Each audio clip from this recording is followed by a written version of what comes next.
చాలా బాధాకరమైన విషయము. గోపీనాథ్ అన్న ఇక లేరు అనే విషయాన్ని అంటే తలుచుకుంటేనే బాధ అనిపిస్తుంది. అంటే ఎంత మంచిగా అసలు చాలా హెల్తీగా చాలా స్ట్రాంగ్గా ఉన్న వ్యక్తి, ప్లస్ తన నియోజకవర్గంలో ఎప్పుడూ అందుబాటులో ఉంటూ ప్రజలకు అండగా ఉంటూ అంటే చాలా త్వరితగతిన వాళ్ళు ఎవరైనా ఏదైనా ప్రాబ్లం అనగానే కూడా చాలా ఇమీడియట్గా స్పందించి ఎప్పుడూ జనాల మధ్యలోనే ఉండేవాడు అన్న. అట్లాంటి గోపీనాథ్ అన్న ఈరోజు లేరు. సడన్గా ఇలా హార్ట్ అటాక్ రావడము, హాస్పిటల్లో అడ్మిట్ అవ్వడము, ఇవన్నీ చాలా బాధాకరమైన విషయాలు. దిగ్భ్రాంతికి లోనవుతున్నాం. ఇన్ఫ్యాక్ట్ బికాస్ బీఆర్ఎస్ పార్టీకి కూడా చాలా పెద్ద లాస్ ఇది. ఇంత యాక్టివ్ ఎమ్మెల్యే అన్న, ఫ్యూచర్లో మినిస్టర్ కావాల్సిన గోపీనాథ్ అన్న ఇలా లేరు అనే విషయాన్ని అయితే అంటే ఊహించలేకపోతున్నాం యాక్చువల్గా. మొన్ననే అలా అనుచరుడు ఒక ఆయనను చనిపోవడం అనేది జరిగింది. దాని మీద అంటే ఎవరైతే అనుచరుడు సర్దార్ ఉన్నారో ఆయన చాలా క్లోజ్, అంటే రైట్ హ్యాండ్ లాగా ఉంటుండే.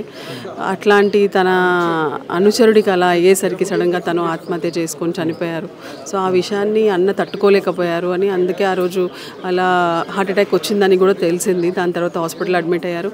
కానీ అన్న స్ట్రాంగ్ ఉండాల్సింది. బికాస్ అన్న స్ట్రాంగ్ ఉంటే ఎంతోమంది నియోజకవర్గ ప్రజలకు కూడా మంచి జరిగేది యాక్చువల్గా. కానీ అంటే మేబీ చాలా డీప్గా తీసుకున్నారు ఆ విషయాన్ని. సర్దార్ గారి అంటే మరణాన్ని ఆయన తట్టుకోలేకపోయారు. అందువల్ల ఇలా అనుకోని సంఘటన జరిగింది. ఐ థింక్ 3 days కదా, ఆల్మోస్ట్ 3 days. ఫ్రైడే అడ్మిట్ అయ్యారు. ఫ్రైడే నుంచి 3 days ఉన్నారు. Friday Thursday. చెప్పండి. బీఆర్ఎస్ పార్టీకి జూబ్లీ హిల్స్ ప్రజలకు తీరని లోటు. ఎందుకంటే హ్యాట్రిక్ ఎమ్మెల్యే, ఎంత ఎదిగినా ఒదిగి ఉండే నాయకుడు మాగంటి గోపీనాథ్ అన్న. ఎక్కడ కనిపించినా బాగున్నావారా అని పలకరించేటోడు. చాలా బాధ అనిపిస్తుంది. అంటే కొంతమంది బీఆర్ఎస్ నుంచి కాంగ్రెస్లకు పోయి అతి చేయడం వల్ల ఆయన ఎవరైతే అనుచరుడు ఉన్నారో సర్దార్ గారు మరణించడం వల్ల ఆయనే బాధను తట్టుకోలేక ఈ విధంగా జరిగిందని మేమందరం అనుకుంటున్నాము. కర్మ ఎవరిని వదిలిపెట్టదు. ఎవరికి ఏదిస్తే అది తిరిగి వస్తుంది. ఇంతమంది చావులకు కారణమవుతున్నైతే ఎవరు వదిలిపెట్టరు. అందరికీ తెలిసిన విషయమే కదా, అందరు అనుకుంటున్న విషయమే. ఏం జరిగిందో అందరికీ తెలుసు. చెప్పండి సార్, ఎట్లా ఉండేది గోపీనాథ్ సార్ సంబంధాలు? అన్న 82 నుంచి ఆయన వెంబడే ఉన్నాను. మంచి మనిషిని కోల్పోయినా మాకు బాధ ఉందన్న, చాలా బాధ. సగం రాత్రి ఫోన్ చేయి నేను ఉన్నా తమ్ముడు అనేవాడు. అలాంటివన్నీ మేము దూరం చేసుకున్నాం అన్న. ఇప్పుడు నియోజకవర్గంలో ఏ సమస్య ఉన్నా చేసినాడు. అన్ని మూడు సార్లు గెలిచిండు అన్న హ్యాట్రిక్ అన్న. ఇంతవరకు ఏ కార్యకర్తకి ఇలాంటి లోటు రానియలే. అంత మంచి చూసుకునేవాడు. అది మరి ఎందుకు సడన్గా ఇట్లా రావడం ఏంటి?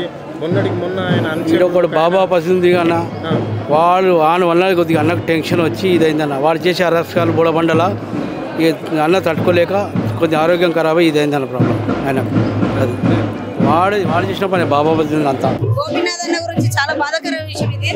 ఎందుకంటే మొన్న రీసెంట్ గా బాబా బసరుద్దీన్ కౌన్సిలింగ్ మీటింగ్ రోజు కూడా అన్నాడు ఏంటంటే, నేను గోపాల్ వదలదలుచుకోలేను, ఎమ్మెల్యేను వదలదలుచుకోలేను, నేను ఏంటంటే నా మీద ఎంత కక్ష పెడుతుందని అన్నారు. కాబట్టి ఆయన తెల్లారి నుంచి స్ట్రోక్ వచ్చింది ఆయనకు. ఇంకెక్కువ మనస్ఫూర్తిగా ఆయన రైట్ హ్యాండ్ భుజం ఆయన చనిపోవడంలో చాలా బాధాకరమైన విషయం. మేము అంటే మా 16సారి ఎంపీ ఎలక్షన్స్ లో చాలా దగ్గర సంబంధం అప్పుడు కుదిరింది అన్నట్టు. ఇంకోటి మాకు ఆఫీస్ కూడా వచ్చేసి జూబ్లీస్ ఉంది కాబట్టి మాకు అన్నం కాబట్టి ఫుడ్ కాబట్టి ఏదైనా ఏర్పాటు చేస్తుండే, ఏ ప్రోగ్రామ్ ఉన్నా కానీ ఒక 3-4 రోజుల నుంచే చాలా కష్టపడుతుంది.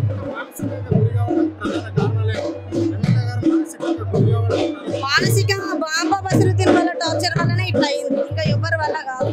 గోపీనాథ్తో మీకు ఎలాంటి రిలేషన్షిప్ ఉండే, ఎట్లా ఉండే? ఆయన ఎమ్మెల్యేగా సేవలు అందించినప్పుడు మీకు ఆయనకు సంబంధం? ఆయన తెలుగుదేశం పార్టీలో తెలుగుత నాయకుడు ఉన్నప్పటి నుంచి కూడా ఆయనతో పరిచయం. ఆయన హిమాయత్నగర్ డివిజన్లో, హిమాయత్నగర్ ప్రాంతంలో ఎక్కువ మాకు పరిచయం ఉండేది.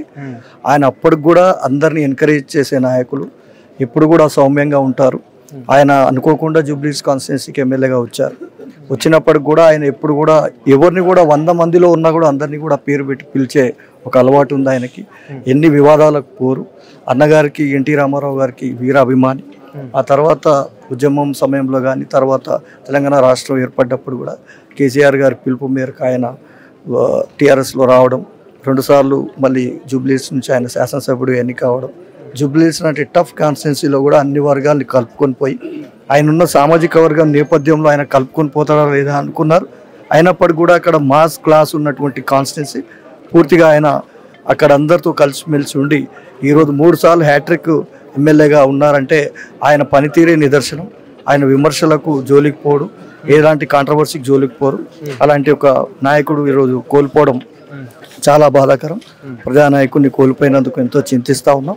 ఇలాంటి నాయకులు మళ్ళీ మళ్ళీ వస్తారని అనుకోవటం లేదు. అలాంటి నాయకుడు పోవడం మాకు ఎంతో బాధాకరం. ఆయన ఆత్మకు శాంతి కలగాలని వారి కుటుంబానికి ప్రగాఢ సానుభూతి, సంతాపం తెలియజేస్తాం.